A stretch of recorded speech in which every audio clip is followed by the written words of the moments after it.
Terima kasih untuk Anda yang masih bergabung bersama dengan kami dan di segmen ini kita akan review bagaimana jalannya perdagangan di sepanjang hari ini. Dan kami ingatkan kembali Anda masih bisa berpartisipasi di telepon interaktif di 021391 di 5201 dan juga ada WhatsApp interaktif kami di 0812 di 1398 di 3749 seperti yang tertera di layar televisi Anda. Dan saat ini kami sudah terhubung melalui Zoom bersama dengan Bapak Philip Jeremy yang merupakan financial educator dan technical analis Sukor Sekuritas. Kita akan langsung sapa saja. Pak Philip, selamat sore. Apa kabar, Pak? Selamat sore, baik Mas David.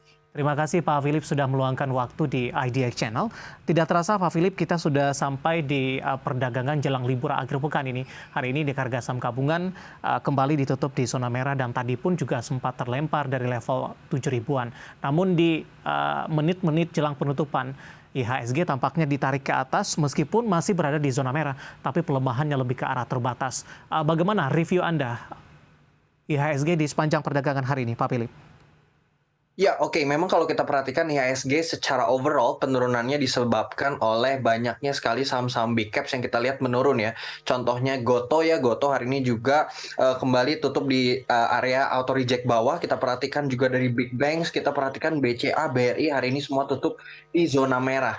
Nah, tapi area-area krusial nih untuk IHSG ini hari ini justru merupakan pertanda positif nih bagi IHSG. Karena kalau kita lihat secara support IHSG itu tadi pagi di level 6, di sesi kedua di level 6.967 mantul dari area support 6.960. Begitu ya. Jadi di area 6.960 kita bisa memperhatikan bahwa ada support di sana.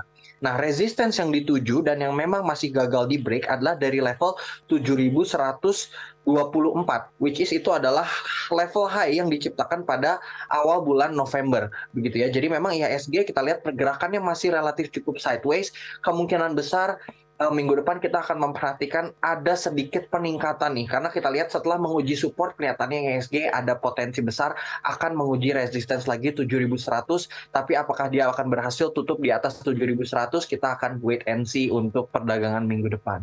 Ya, Gitu Pak. dari sisi pergerakannya, Pak Philip, dengan cukup sulit menembus penutupan di 7.100 di sesi kedua ini. Bagaimana Anda melihat arah pergerakan indeks harga saham gabungan sampai jelang akhir tahun? Apakah ini masih sesuai dengan prediksi yang sudah diproyeksikan sebelumnya? Oke, kalau kita lihat menjelang akhir tahun kita akan menyambut yang namanya window dressing ya. Jadi kalau kita perhatikan dari segi aspek window dressing, kita akan melihat IHSG ada potensi dia akan breakout dari area level 7.100. Nah, kalau kita perhatikan potensi area breakout-nya itu menuju ke level 7.300. Ya, kemungkinan besar apakah itu akan tercapai secara teknikal itu merupakan goal sampai akhir tahun. Gitu, IHSG mencapai ke level 7.300. Apalagi dengan adanya sentimen window dressing, kita juga bisa memperhatikan beberapa saham-saham yang menarik gitu ya sepanjang window dressing ini. Biasanya saham-saham LQ45 atau Kompas 100 yang memiliki fundamental yang bagus, dan kalau kita perhatikan secara earnings juga di kuartal 4 ini hopefully akan meningkat, yang akan mempercantik laporan keuangan dan akan menjadi menarik untuk para investor gitu. Baik, dari review pergerakan indeks harga saham gabungan Pak Philip, kita beralih ke sektor yang hari ini menjadi pemberat bagi indeks harga saham gabungan. Lagi-lagi datang dari sektor teknologi, ada Goto. Tadi pun juga sempat Anda singgung, hari ini kembali mengalami auto reject bawah dan kembali menyentuh ke level terendahnya semenjak tercatat di Bursa Efek Indonesia di 131. Secara teknikal, bagaimana analisis Anda auto reject bawah yang terjadi untuk saham Goto di beberapa hari perdagangan terakhir? Ya, kalau secara teknikal ini cukup mengkhawatirkan ya, karena memang level support besar Goto itu berada di level 183, di mana ini sudah dilewati gitu dari 5 hari kemarin begitu ya oleh Goto. Nah, secara teknikal sulit untuk mengatakan level support yang baru. Kenapa? Karena kalau kita perhatikan Goto ini belum membentuk base yang cukup kuat untuk kita bisa mengatakan udah ada target untuk pantulan resistance gitu ya. Yang mungkin bisa diandalkan adalah mungkin psychological area level 100 begitu ya. Atau mungkin golden number, contohnya seperti 120 dan 110, di mana whole number itu biasanya sudah mulai keluar area pantulan. Tapi so far kita melihat juga ada peningkatan volume di penurunan si Goto ini gitu. Jadi masih sangat sulit untuk memprediksi kira-kira level support Goto dan arah pantulannya kemana. Tapi kita masih bisa expect Goto ini akan terus turun kalau kita melihat berdasarkan volume dan candlestick dan overall technical analisisnya begitu. Oke, dalam hal ini volume jual Pak Philip masih tinggi untuk Gotoh sampai sejauh ini? Betul, volume jualnya kita perhatikan terus meningkat ya. Jadi kalau kita perhatikan ini volume besar itu keluar di candle pada tanggal November 30 kemarin, di penutupan bulan kemarin itu kita melihat dia ada volume sangat besar gitu ya, yang menandakan kekuatan dari penurunan si Gotoh ini cukup tinggi begitu. Baik, Pak Philip, dengan posisi saat ini, bagaimana rekomendasi Anda untuk saham Gotoh?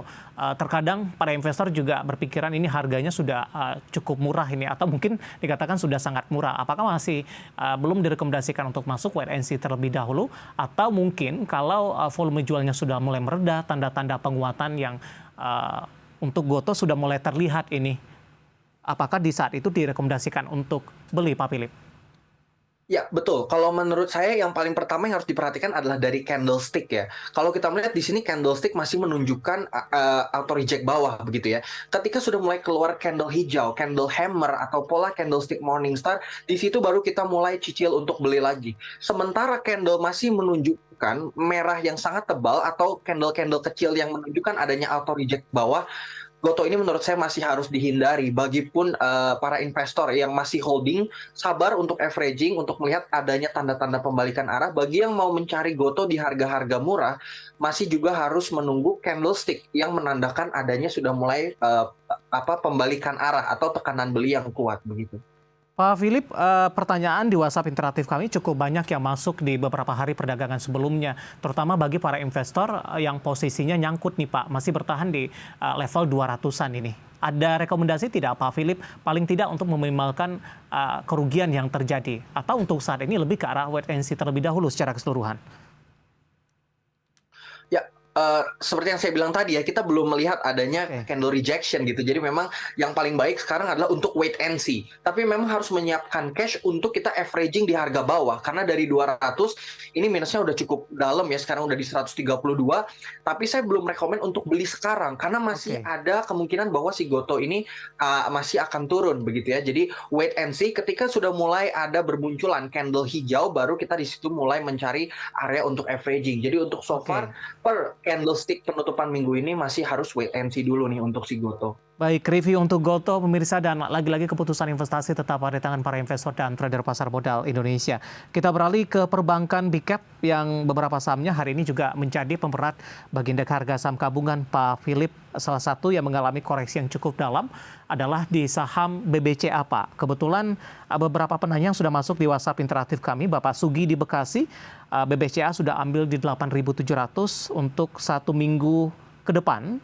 Kemudian saya juga akan sampaikan ini, tapi tidak menyebutkan nama dan lokasi. Emiten BBCA hari ini turun. Ini bagaimana prospeknya untuk jangka pendek? Silakan Pak Philip. Ya, kalau prospek jangka pendek ya, kita perhatikan bahwa BCA ini breakout all time high. Begitu ya, all time high setelah harga stock split, which is di harga, kita perhatikan di harga 9.400. Dan kalau kita perhatikan memang keluar candle rejection, adanya pertahanan nih di area level 9.400 dan sekarang tutup lagi di bawah area level 9.000. Untuk jangka pendek, kita bisa expect BBCA itu untuk koreksi sekitar ke area 8.750 ya. Tapi kita juga melihat bahwa sentimen window dressing ini bisa menjadi positif untuk perbankan. Jadi yang harus kita perhatikan adalah nanti kita bisa averaging lagi di harga 8.750 di mana itu merupakan area support ya, dan potensi untuk BBCA selama jangka pendek kita melihat ini masih cukup uptrend ya. Jadi untuk para investor yang holding di saham BBCA masih boleh hold terus selama BBCA tidak break dari area level 8.500, itu masih menjadi area akumulasi dan masih boleh hold untuk jangka pendek. Oke. Gitu, Mas. Dan ini menjawab pertanyaan juga dari Bapak Sugi di Bekasi, ambil posisi di 8.700, hari ini melemah dan masih bertahan di 8.900 dan tetap direkomendasikan hold. Dan lagi-lagi keputusan investasi tetap pada tangan para investor dan trader pasar modal Indonesia. Kita bergeser ke perbankan big cap lainnya, Pak Philip, untuk BMRI. Dalam beberapa waktu yang lalu juga menyentuh ke level tertinggi intraday-nya di sepanjang masa. Analisis Anda dengan penguatan yang terjadi hari ini untuk BMRI? Ya, penguatan hari ini justru kita harus waspada ya, karena beberapa hal. Yang pertama, candle hijau hari ini naik 1,2%, tidak didukung oleh volume yang besar. Kalau kita perhatikan pergerakan BMI ini sangat-sangat sideways begitu ya. Sangat-sangat sideways dari area 10.500 sampai ke area 9.700, itu titik paling bawahnya. Nah, area sideways ini sangat dijaga. Ada dua skenario possibility untuk si Bank Mandiri ini. Yang pertama adalah hari ini keluar candle hijau hanya sebagai retest area resistance yang akan menuju ke area supportnya, kemungkinan ke harga 10.000. Atau kemungkinan kedua adalah breakout, tapi melihat dari volumenya, skenario yang paling memungkinkan adalah kemungkinan adanya koreksi nih di minggu depan. Karena kalau kita lihat BMRI ini sudah mentok di harga 10.600 itu sudah mentok sekitar 3 kali. 3 kali dia gagal breakout yang menunjukkan adanya area resistance yang sangat kuat. Jadi kemungkinan BMRI ini boleh sell dulu kalau teman-teman yang hold, karena ini kalau kita katakan ini sell on strength karena dia lagi berada di area resistance paling kuatnya. Oke, Gitu, kalau Mas. ingin buyback kembali di level berapa nanti direkomendasikan Pak Philip, kemudian target Anda sampai dengan akhir tahun? Ya, oke, buyback kembali bisa kita perhatikan yang pertama di area 9.800 ya, itu area buyback yang pertama. Kemudian area buyback yang kedua di area 9.500. Nah, kalau kita perhatikan untuk proyeksi ya, untuk proyeksi akhir tahun bisa kita katakan mungkin di area 11.000, di mana itu menjadi new high untuk si BMRI, di mana sekarang high-nya masih berada di area 10.800 begitu. Baik, review dari BBCA dan juga BMRI dari perbankan Big Caps, dan semoga bisa menjadi salah satu referensi untuk pemirsa IDX Channel.